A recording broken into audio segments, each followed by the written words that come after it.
Question pour toi, Moussa. C'est le front des 19. Manque-t-il pas de courage pour imposer au président de la République? Non, Paco, pour dire la vérité. Ci front boobu ou de génie politique. non front des 19 et d'autres des recalés. am na ci ñoo xamante ne report bi daa leen arrangé. même si leur candidature est valide.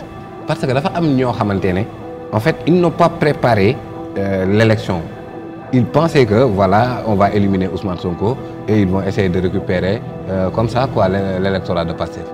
Personne n'a calculé l'équation Diomaye ou la substitution Diomaye qui vraiment allait cristalliser l'électorat du Pastef. Donc kon ñoom ñi nga xamante ne dañoo toogoon di yeeru di xaar ñu éliminer Sonko ñu jël la mu yor ñooñu dañoo découragé ñooñu dem élection am 0,001% arrangé wu leen am na ci biir parrainage yi sax ñoo xamante ne ñoo tax ñu jàll parce que ce que les gens n'ont pas compris après deuxième tour parrainage bi dañ jékki-jékki affaire bi mel ni rideau may ga ñëpp ku ñëw jàll parce que booba. Y a-t-il pas anguille sous roche? Oui, bien sûr.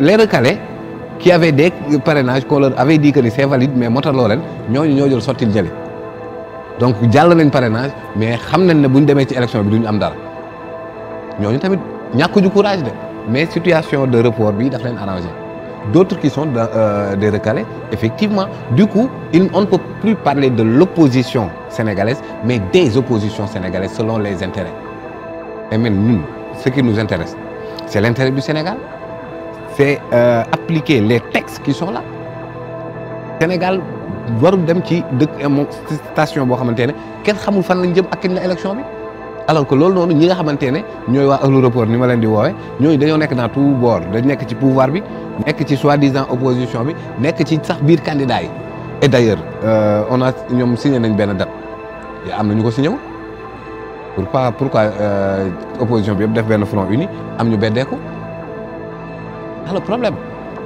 donc kon motif yi ñu wax ci kaw yooyu moom existé wul déjà soit bàyyi na ok dama koy jaawaleeg sa sœur Rose bàyyi na.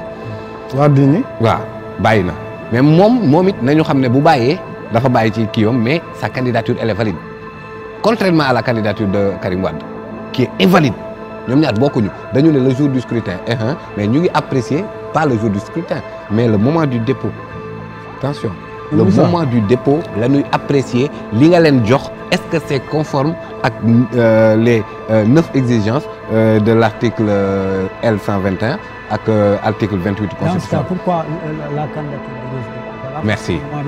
Très bonne question ñoom ñaar différence bi ñu am c'est que question nationalité ci biir élection bu ñu ne am nañ élection def nañ 3 candidatures Jessica joxe na candidature am Paco joxe na Abdourahmane Sow joxe na vous êtes que 3 léegi ma xool est-ce que conseil constitutionnel war a apprécier est-ce que vous êtes exclusivement de nationalité sénégalaise donc il y a 195 nations dama war a dem Gambie xool ndax Paco amu fa nationalité dem Guinée xool ndax Paco amu fa nationalité dem France dem États-Unis ba wër nation àdduna bi yëpp loolu conseil constitutionnel da ko mën.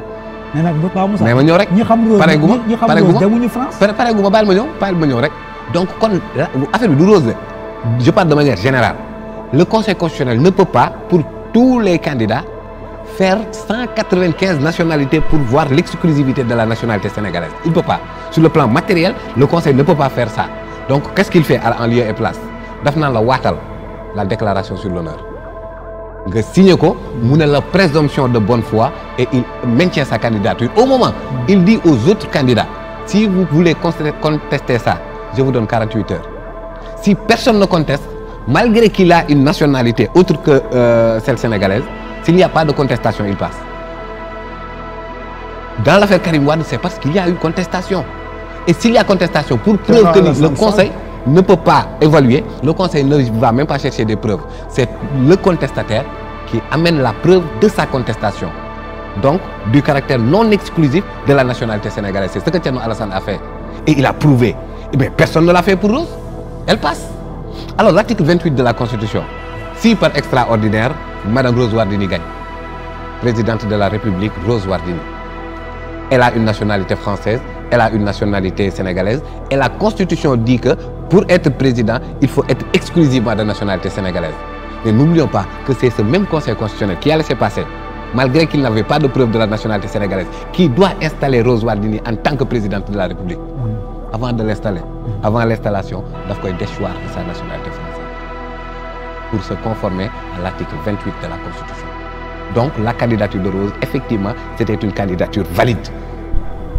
La candidature de Karim n'était pas une candidature valide parce qu'au moment du dépôt, au moment où il signe la lettre, la déclaration sur l'honneur, il n'était pas exclusivement sénégalais. Et lui, c'est lui, Karim Wade, qui amène son arme de destitution en sortant la cessation, qui donne le décret daté 16 janvier alors qu'il a déposé le 23 décembre. Donc au moment du dépôt, il était français. Donc le Conseil constitutionnel doit être droit, motiver ba mu leer nañ. Donc ces deux cas-là, waruñu woon mën a andi report de l'élection. Effectivement, mën naa nangu qu'il y a eu des dessous de carte qui ne sont pas juridiques, il faut le dire, qui ne sont pas politiques, peut-être qu'ils sont sécuritaires, peut-être yeneen ak yeneen. Lesquels mais, par exemple, lesquels qui sont sécuritaires? Non, je dis peut-être, je sais pas, dama ne, mais sur le plan juridique, président de la République sax mënul reporter élection. Xam nga lan moo doon mën a reporter élection juridiquement parlant? Jour bi ñu proclamer la liste des candidats ak jour scrutin bi benn candidat décès. Et que bu boobaa c'est le Conseil constitutionnel moom mooy constater décès bi moom mooy reporter élection. Donc ça veut dire que c'est le Conseil constitutionnel moom moo mën a reporter élection.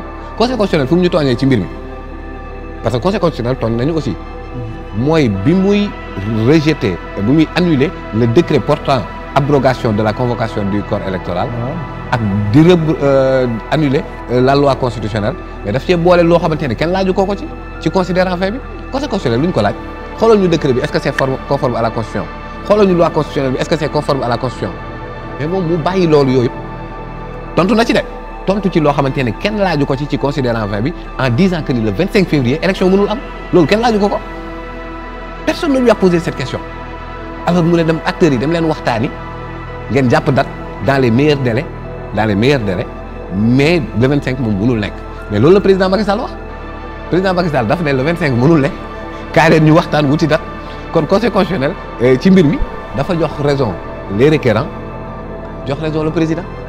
mais si loolu laay profité brèche boobu pour laaj la ni que maître Doudou Ndoye dafa génn. mi ne ba le 2 avril le président de la République restera président si son successeur n'est pas installé. yow ban jàngat nga ci. loolu maître Doudou Ndoye waxu ko c'est l'article 36 de la constitution moo ko wax. waaw mais da ko génne ko. waaw voilà article 36 boobu noonu mu ngi ci constitution boo demee fekk ko fa xam nga dafa am ñaari mbir le président de la République il est élu pour un mandat de 5 ans qui expire le 2 avril alors léegi le 2 avril li tax mandat bi expiration mandat boobu noonu doon effectif mooy avant le 2 avril c'est-à-dire le 25 février élection dafa waroon am alors c'est l'élément qui saute là qui moom moo def benn vide ci 2 avril bi alors 2 avril moom bu taxawee ne day def passation de service il le fait avec qui? C'est pourquoi la constitution mu ne la le président de la République reste en fonction jusqu'à l'installation de son successeur d'où l'impératif d'avoir un successeur le 2 avril s'il n'a pas de successeur naka lay joxe il reste en fonction mais il va rester en fonction comment et suivant quelle légitimité parce que effectivement constitution moo ne ko da ngay des en fonction ba ñu installé constitution moo ko wax mais léegi kan moo ko jox mandat peuple bi moo ko joxoon mandat jour le 3 avril il reste président de la République pouvoir boo xam ne constitution moo ko jox te peuple bi jox ko foofu le problème bi nekk. mais la constitution aussi c'est le peuple ah si bon c'est le peuple qui l'a voté. doucement foofu tamit nañ def attention. c'est qui xam nga la constitution elle n'est pas parfaite ah. non chaque jour ñu contester ci lu bari. Une chose peut être légale et illégitime. Une chose peut être légale parce que c'est conforme à la loi mais qui n'est pas légitime. Man je ne parle pas de la légalité. tout court mais de la non parce que président de la République lan la mën a am. légitimité moom moo koy may mu gouverner. maintenant bu amul légitimité maanaam mandat boobu noonu non seulement conseil constitutionnel wax na ko ça viole l'article 27. donc bu toogee président le 3 ni mu respecter l'article 36 noonu la violer l'article 27. noonu la violer l'article 103. c'est des impairs de alors donc doucement rek respecter na l'article 36 mais violer na ñaari article parce que l'article 27 nee na la durée du mandat est de 5 ans. L'article 103 nee na la durée du mandat n'est pas susceptible de réviser. alors yow respecté nga benn mais moment bi ngay respecté benn violé nga ñaar. mais bien sûr. donc kon illégalité am na dans tous les deux cas s'il reste et s'il part yëpp illégalité am na mais bii illégalité ñaari yoon la doublé d'une illégitimité ban moo gën a grave Abdourahmane. ah mais même bu amee quelle est la solution. quelle est la merci solution justement c'est-à-dire foofu laa doon xaar ñu mel ni COS M23 foofu laa doon xaar ñu mel ni ay aar sunu la société civile c'est-à-dire à un certain moment donné. mais pas Moussa société civile amutu fi. waaw may ma def la brèche xam nga man déjà yow doo société civile. non bokkutuma COS M23 parce que pour être honnête. moi j'ai été un candidat à la candidature. et bi ma koy def dafa fekk élection yi nii. élection yi nii. ah oui. waaw waay. loolu moom yëguma ko woon. dama nekkoon si candidat à la candidature te bi ma balaa ma koy def le 23 juin bii passé bu 2022 la démissionné COS M23. ok mais problème yu bëri yi ñuy am cet arbitre bi nga xam ne mënoon na refléter le peuple muy société civile elle est inexistante aussi. problématique parce que gis nga les actes posés par cette société civile déjà par rapport à son statut par rapport à son rôle mais daf ko biaisé. on voit une société civile boo xam ne elle est mercantiliste. on voit une société civile boo xam ne elle fait de la politique. mais et surtout nag bi gën a garaaw les enjeux mercantilistes bi may wax affaire de gagner marché élection yi na am dootoo tu es dans la confusion. doo xam lan moo motivé. mais Abdourahmane li ngay wax ni c'est tellement vrai que y a des rentiers même de la tension qui sont là. mais am na yoo xam ne loolu leen di dundal c'est ça notre maanaam dëkk bi di tàkk nii. buñ foog ne.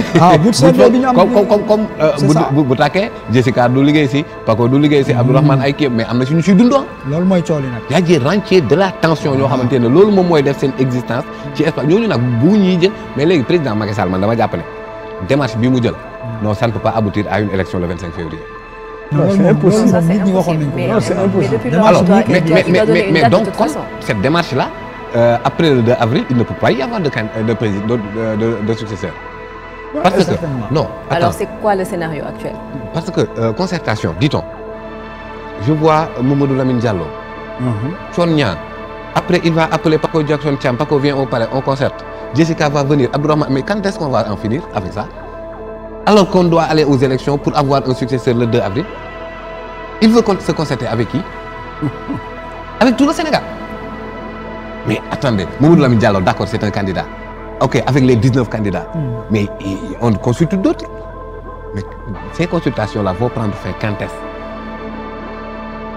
alors maintenant si le 2 avril il n'y a pas de successeur l'article 31 lui demande de rester en fonction jusqu'à l'installation de son successeur l'article 27 lui dit que vous ne pouvez pas dépasser ces 5 ans là l'article 103 lui dit que le mandat en question ne peut pas être révisé donc on ne peut pas avoir un mandat de 5 ans et demi ni 5 ans et quart donc il viole deux dispositions de la Constitution oui mais comment faire quand il nous dit que ni peut-être il y a des forces organisées qui peuvent venir des forces plus organisées si on n'est pas organisé d'autres forces plus organisées loolu loo ci dégg yow. non mais c'est des maladresses inacceptables parce que je reviens à mes premiers propos toute cette responsabilité revient au président de la République moom la ñu dénkoon mandat am jeex na moom moo def décider reporter donc cooli mooma donc su dee président de la République moom moo reporté donc problème bu ci mënti génn quel que soit nag liñ ci yëg ak li ñu ci yëgul. li motivé d'après li mu wax moom dafa am ñu ko demandé loolu. waaw même bu dee dafa am ñu ko demandé même bu dee dafa am ñu ko demandé certains spoliés. les spoliés moom tontu na leen ba pare. non Paco bañ génnee ci spoliation bi ñoom bañ génnee ci la président ne leen mënoo leen. xam nga tant que nanguwuñu teg benn lan moo war a indi situation bi day metti. mani la je pense que. mani la il y a des intérêts contraires. le 24 le 25. à suñu élection spoliés tous ensemble à des intérêts divergents am na Paco dëgg la Paco mënoo am élection avant 2 mois tey moo indi lii fi am il faut ñu comprendre une chose Pa Moussa le juriste li ngay wax loi moo ko bind ñu nangul la ko parce que tu l'expliques si bien day nekk dëgg mais dafa am lenn loo xam dafa am ci suuf aussi il faut ngeen xam ko dafa am lu feeñ am lu nëbb am ñuy jeu bi am ñuy jeu leneen jeu ci suuf c'est-à-dire que man dama jàpp ni lii yëpp c'est la faute aux politiciens il faut le dire ils sont même pas 2000 dans ce pays et ils jouent avec la santé même des gens. parce que tey boo nee les politiciens tamit day vague les politiciens yëpp ci même sac bi nga leen dugal. non je ne dirai pas tous.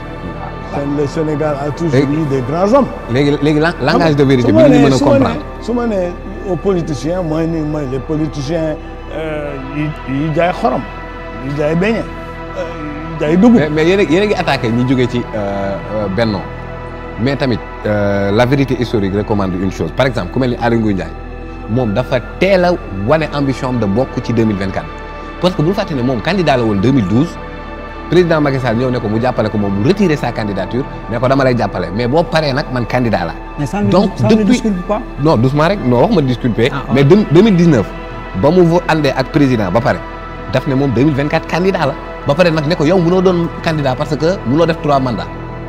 foofu moom dafa leeroon il était clair léegi nag bu yegsee ba 2024 mu nekk candidat.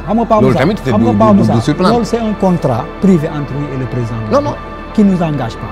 bi muy ànd ak président la ñun fekkee woon xam nga lan laay tenir en considération bi mu nekkee un ministre de la République.